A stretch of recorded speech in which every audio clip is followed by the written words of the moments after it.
My life is pain! Yo dudes and dudettes, your friendly neighbor Jaxblade here. For today's video, let's talk about injuries. No matter who you are, you've more than likely had your fair share of injuries from working out, either minor or severe. Whether it be your wrists, elbows, shoulders, knees, ankles, lower back, etc., you've probably gotten some strain, sprain, or break that caused you to stay off training for a while, and you had no idea how to deal with that when just sit there binge watching Netflix, letting yourself get pudged because why diet? The food can't help me grow my muscles if I'm not using them. Getting injured sucks. I think we can all agree. The only good thing about it is that workers' compensation check or all the girls trying to sign your cast. Well, if you're injured right now or can't train and you're afraid of becoming a body cast mummy, well, don't worry. Your boy Jaxblade is here and he's going to help you prevent all of that from happening. First things first. Listening to your body is the #1 thing to do here. Let's say, hypothetically, you injure your knee, whether it be from sports, improper form, or you fell on it and you decide to go running. Now, when you're running, your knee starts to hurt insanely bad, but no pain, no gain, right? So you keep pushing past the part where your brain starts pumping out endorphins, the body's natural painkiller. And that pain starts to fade away mid-run and you finish your run and think, well, that wasn't as bad as I thought. My knee's probably healed now. A few hours later, it hurts worse than it did at the start of the day, and now you're probably popping ibuprofen, icing it, and probably won't be able to walk right for a week because you wouldn't listen to your body. Now, there's a difference between good pain and bad pain. Good pain is like your muscles are aching, but you're still getting stronger. Bad pain is like a sharp shooting sensation through your body that's letting you know, this is not good, stop. And sometimes we let our egos get the best of us, and the injury that probably would have taken you out of the gym for 2 weeks has now been exacerbated and requires you to take a month off of training for that body part. Trust me, guys and gals, I've experienced most of these firsthand before, so let me give you some advice. Now, for those who've been with me for a while, you already know this story time in, time out, like from numerous videos, and I've explained it several times before, so I'll just go over it really quickly. So back in 2013, I severely damaged my shoulder to a point where it still bothered me today, because back then I had just mastered the freestanding handstand push-up and felt like freaking Goku, and I was doing it everywhere, and I was showing off, and I felt like such a beast. I was able to do handstand push-ups without a wall, and I ended up doing it on some bars, and one of the bars wasn't as stable. I fell because it cracked under me and completely just wrecked my right shoulder, just completely just owned it. And I was just like, ah, damn it. And I had been to shoulder rehab previously because I had an injury because I was doing military presses with like 100-pound dumbbells, and then I just like pulled something out, and so I went to rehab. They gave me a bunch of exercises, and I figured I could just do these exercises and like do it for a month and I'll be back to stuff. But nope, didn't work. So I take this month off and I'm just focusing on rehab exercises, but I start seeing like some of my closest friends and brothers like in fitness, like I look up to, are like making these great fitness transformations, like they're making strength gains and stuff like that. And a part of me is just like, I want that too. I want to be able to stand with them. I want to be like one of the strong ones who walks to Arlong Park, you know what I mean? And I just say, you know what, screw it. I'm just gonna start, you know, training myself again. I'm gonna just push through the pain, like no pain, no gain. And that was one of the worst mistakes I ever made.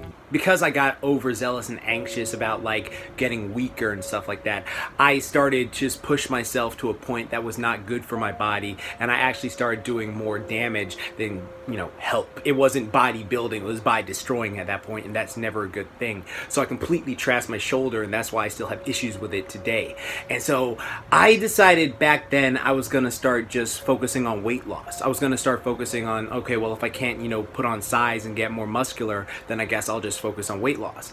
But the peers, my coworkers at the time, who were also gym junkies, like were saying stuff like, Jordan, you're getting scrawny. Jordan, you're looking frail, dude. What's happening with you? Look, you look so skinny right now. And skinny is not a compliment. I tell like guys and girls that the same thing. Like telling someone they're skinny is not a compliment. If you say someone looks lean in tone, that's good. But saying someone looks skinny and like frail and weak, that's just making you say you look weak. And to me, as someone who used to get beat up and made fun of, I'm sorry I bring that up all the time, but it really definitely had an impact of the way I view myself and the way I view things. Like, I was always a strong athletic guy once I started training, and now that's being taken away from me because of my anxiousness, and now I can't train to my hardest and get stronger. And now when I'm trying to lose weight, people are telling me you look weak and skinny, and when I gain, I just look t-shirt buff, which means I look good in a t-shirt, but I don't look like great without it. I look Flab City. I look like freaking flabby. And that was just a thing where I just got so depressed and just said F it at that point, and I just started, you know,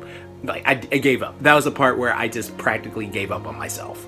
But thankfully, I have good friends, because my bro Riot Hiei came in, and he's a freaking bodybuilder, fitness model, all jacked up, looking swole, and he noticed that I was putting on weight, and he sat me down. I was like, Jordan, what's going on with you, man? Are you okay, bro? And then I was just telling him, like, the situation, and I told him about how, like, the people were saying, oh, you're looking frail skinny. It's like, dude, don't let that in. And this is what I will always thank you for. Thank you for this, Mike. It will always stuck with me. So I was, this was at the time, like, it was like 2013, 14-ish, and we were reading the One Punch Man manga. That was before it became this worldwide phenomenon. Like, we were just reading the One Punch Man manga, and then I got my bro into it, and he showed me this picture of Saitama, and he's like, dude, Saitama's not like that physically imposing, but he beats all the people with one punch. He's just a lean, athletic, strong guy. You can be that way. Like, you don't feel like you have to be like freaking Arnold Schwarzenegger or Sly Stallone. And always think of your boy Bruce Lee. Bruce Lee is not physically imposing, but he's lean, athletic, and strong, one of the fittest people alive. And that spoke to me, and so that's what caused my fitness transformation for 2014. And I did that fat versus fit self video, which is one of my like proudest videos, because it like took time to build it together, and I'll always be grateful for my friend for that. But a thing, like, I can honestly be open and real with myself and honest about it, of like why I get most of the injuries I do, even this one that I'm still like moderately healing from, is my ego, basically. Like, I have this huge thing, like, I believe in myself. I want myself to be the best I can be, and I push myself. So like sometimes I got like, I've had so many injuries. I've had like knee injuries from like over pushing myself. I've had like squat injuries, lower back injury. I had a lower back injury where I couldn't walk for 3 weeks. I had freaking, of course, a shoulder injury, elbows, like knuckles, like so many things, because I constantly push myself to be the best I can be. And there's this thing where I go, I know no pain, no gain, but I have to realize I'm not getting the good pain, I'm getting the bad pain. Like, there are times, like even with this one right here, I get such into a zone where I just keep pushing and pushing, and the adrenaline's pumping, and I'm just like, no, I'm gonna be the best person possible, that I go, okay, that was a bit like my body heeded its warning, and I didn't listen to the body's warning. And again, after years of meditation, I still haven't perfected it yet. I'm still working on myself. I mean, I'm not perfect, I'm only human, and I'm just like working to better myself. But it's a mental thing of like, after being told for years and being shown, like, made me feel like, oh, you're too weak, I kicked your ass, you're a fucking, you know, bitch, all this shit, you're a pussy and stuff like that. I never wanted to feel that again. I never ever wanted to feel that again. And I like the fact that like I'd be smaller than most guys, but I could outrun them. Like, oh, I have really strong legs, I can outrun you, I can do more push-ups than you, and do all these like challenges, and just be like, I'm doing this so you can't ever make me feel like I'm worthless and helpless again. I wanted to be the best me possible. But again, after all this recollection of me like doing all this training and stuff like that and damaging myself, I started thinking to myself, am I trying to be the best me possible, like I'm training for myself, or am I just training to impress others, so others go, wow, you're so cool, wow, you're so strong, wow, you're so whatsoever. And I remember I used to do that a lot as a kid, because I felt like I didn't have self-esteem issues. I felt like I wanted to impress someone because I wanted to prove my worth to them, like, hey, look at me, I'm so strong, like a freaking fit Mr. Meeseeks whatsoever, because I didn't have the confidence in myself to realize, okay, no, you should work for yourself. The right people will come along if they admire that whatsoever. But I had to really just get real with myself and meditate and recollect, and just like honestly just 100% look in that mirror and go, what do you want? What are you trying to accomplish? I mean, it's fun to go to a party and all these people will like hype you up like, oh yeah, whatsoever, and stuff like that. But if you don't want to do it, they'll instantly turn on you. It's sort of like if you ever go to a party and then the people are like cheering you and then they turn on you. It's like those celebrities who are friends with the internet or whatsoever. They think no matter what they do, the internet will always support them, and then they upload something stupid or they do something stupid or they back out of something, and they will just turn. The internet is one of the fakest friends you will ever have, and it's one of those those things. You have to focus on, all right, it's not about what other people think of you, it's what you think of yourself. I've had good friends of mine, myself included when I was younger, just get baited into doing stupid things that will make their injury worse. Like for instance, I have a friend who is a power lifter, and he was freaking winning meets and stuff like that, and we went to a party, and everyone was like, yo, arm wrestle me, bro, I bet you're not that strong. And so he was just trying to go, no, I'm good. And they were like, oh, pussy, you know, just like saying all these like derogatory terms on him. And so he was just like, you know what, screw it, I don't care. And he beat the guy easily, but he made his injury worse in his arm because he did that arm wrestling thing. And then I had another friend who was a boxer, freaking champion boxer of New Jersey, went to a party and then was like getting baited into doing, yo, let's do a slap boxing thing, he's a real boxer, let's see how long he can last. He was just like, nah man, I'm injured, like, because he threw his shoulder out doing boxing lessons. And then they were like, oh, he's a wimp, he ain't that strong, he whatsoever. And then he did it, knocked the guy out, but he hurt his shoulder so bad that he couldn't go back to boxing for like the rest of the year. It was like 6 months or something like that. So to me, it's one of those things, never let someone bait you into doing something that's going to injure you. I mean, if you're an athlete, I get if you have to go like, yeah, okay, we're gonna like, you know, psych these guys out, but be strong enough to walk away. It's fine, all right? Because you got to think, all these people at this party who are hyping you up, or all these people trying to, you know, coax you into doing something, all right, they're not your friends, all right? They are not your friends, the majority of them. Like, you probably have 10 or solid friends. Like, to me, I've always lived by the mentality, I'd rather have 10 dimes than 100 pennies any day, which is why I have like 15 good friends, and the rest are just sort of acquaintances I'm on good terms with. But it's one of those things, I know for a fact I can call those friends any time of day and they'll support me and do whatever. And then there are people who are just like, no, oh, come on, do it. Oh, God, he's such a bitch. And then they'll keep bringing it up. And this is a thing that'll get into your head and make you feel like you're not worthy.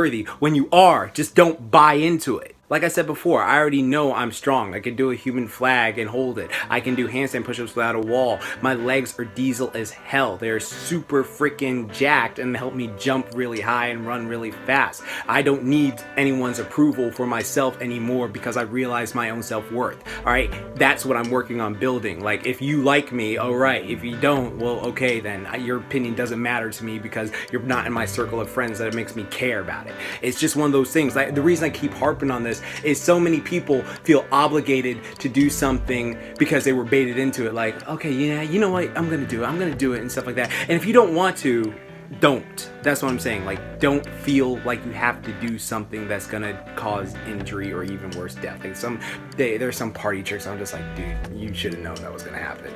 Humbling yourself down and heeding the body's warnings is one of the best things you could do to come back even stronger than you were before. Like, there are so many great people I look up to who had like these career-ending injuries and they came back even better. You can always come back better from an injury if you handle it properly. For example, Bruce Lee injured his lower back, and doctors told him he'd more than likely never be able to walk again. 6 months later, he became an even better martial artist, just having to do rehab exercises daily. Michael Jordan injured his knee, and his career was thought to be over, but he came back from rehab exercises more amazing than ever and was still dunking on other players like they were children. This man, Arthur Boorman, had one of the most inspirational transformations and recoveries I've ever witnessed. I love it so much, I will leave a link to his video in the description box so you guys can see nothing is impossible. Think of it like getting a Zenkai boost and taking a well-deserved rest for your body so you can come back stronger. And use that time to work on other body parts. Y'all see how diesel my legs are. I couldn't train upper body properly, so I damn sure wasn't going to let my legs get weak. So always keep that in mind. This little setback is not going to beat you. The only thing that will physically and mentally cripple you is self-doubt that you are worthless when you're not. If you're in a wheelchair, you can get a strong upper body. If you lost a limb, you can still get a strong body. But don't give up on yourself. Always think of it like this. Would you rather have an injury numbed so you can do your workout for a week than have to take 3 months off of working out? Or have an injury for 2 weeks and then be able to train the rest of a year? It's up to you. Also, eating healthy foods can honestly speed up your recovery. I've done 2 videos on that before in the past, so be sure to check them out. And then depending on your injury, there are certain methods to speed up recovery like ice baths or Epsom salt baths, yoga, resting it, icing it, compressing it, and elevating it. But of course, the biggest thing is just going to a doctor and physical therapist if the pain keeps on getting worse, because that's what's going to get you healthy and safe again. And also having a healthy, positive attitude, because you can do it. Don't be a lazy bum. Well, dudes and dudettes, I hope you enjoyed today's video and I hope you learned something. And be sure, like, never let someone bait you into doing something you don't want to do if you really don't want to do it. If you feel like you're confident enough to do it, then by all means take it away. But if you're like, oh shit, this is hurting on me, I can't, but I gotta show off because, you know, all these people are hyping me up, and like, just take a moment, walk away, breathe, and just go, nah, I'm fine, thanks. But I want to know if any of you have ever had an injury or something like that that held you back, but you came back even better, or like you're still working on it. Let's leave it in the comment section below. This is one of the building blocks that's going to help us like realize, because seeing so many people who come back from injuries is one of the most inspirational things ever. So definitely leave your story below if you have one like that, or just tell me what you thought of the video, or like anything, you know, you want to say. But anyways, keep calm, booyah on, don't forget, Momentai, good to be back.